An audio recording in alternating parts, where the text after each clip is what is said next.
on y va. Là, on va utiliser l'équation de Pell-Fermat. Donc, les équations de Pell-Fermat sont des équations de ce format-là, avec D qui a un nombre dont tous les facteurs premiers sont en exposant 1. Donc, il n'y a pas un carré parfait qui divise D. Il n'y a pas, disons, un J carré qui divise D. OK. Il n'y a pas. OK. En particulier, si on regarde x carré moins dy carré égale 1, on sait très très bien quelles sont les solutions de ça. D'accord? Qu'est-ce que c'est important? On va avoir une solution que je vais dire solution fondamentale.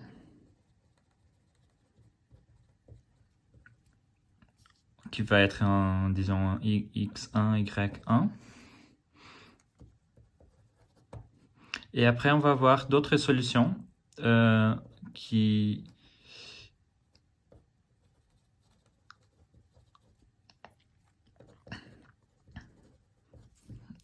toute solution xn, yn peut être obtenue à partir de la solution fondamentale.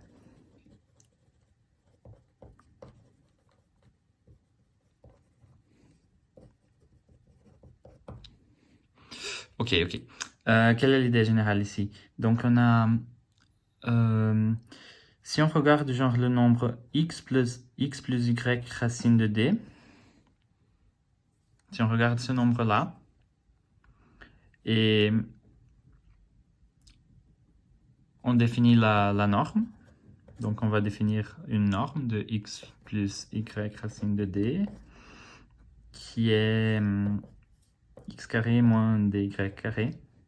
Et le fait important, c'est que cette norme-là, elle est multiplicative, c'est-à-dire norme de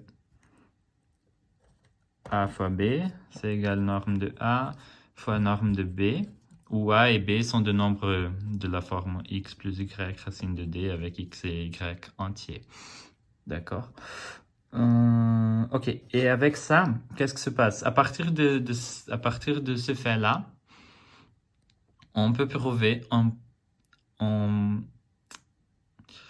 à partir de ce fait-là, comment on peut construire des solutions à partir d'une solution première, d'une solution? Donc, disons, si on a une solution, n'importe laquelle, x0, y0 qui a une solution, donc on sait que x0 carré moins d, y0 carré égale 1, c'est-à-dire la norme de x0 plus y0 racine de d égale 1.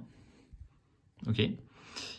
Et la norme, elle est multiplicative. Donc, la norme du carré de ce nombre-là, elle va être une 1 aussi. OK? Donc, la norme de x0 plus y0 racine de d carré, ça, c'est la norme de x0 carré plus dy0 carré plus 2x0 y0 racine de d égale 1. Et donc, si on prend ça comme un x' et ça comme un y', on va avoir une autre solution pour l'équation. Et l'autre chose importante qu'on peut prouver, c'est que si on part ici avec la solution x1, y1, qui est fondamentale dans le sens où x1 et y1 sont positifs et y1 est minimal. Donc, toute solution x, n, y, n, avec donc toute solution x, n, y, n, avec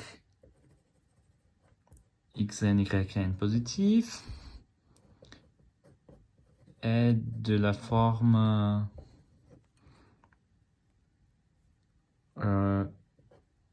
est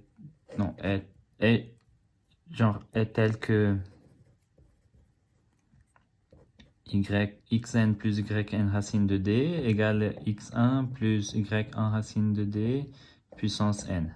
Donc, toute solution x, y est une solution de cette façon-là, dans ce format-là pour un certain n. Ok. Donc, ça, c'est très important. Toute solution qu'on va avoir avec x, y positif va être dans ce format-là. Et si c'est négatif, on va juste changer le signe, mais enfin, on a ça. Et pourquoi ça c'est important?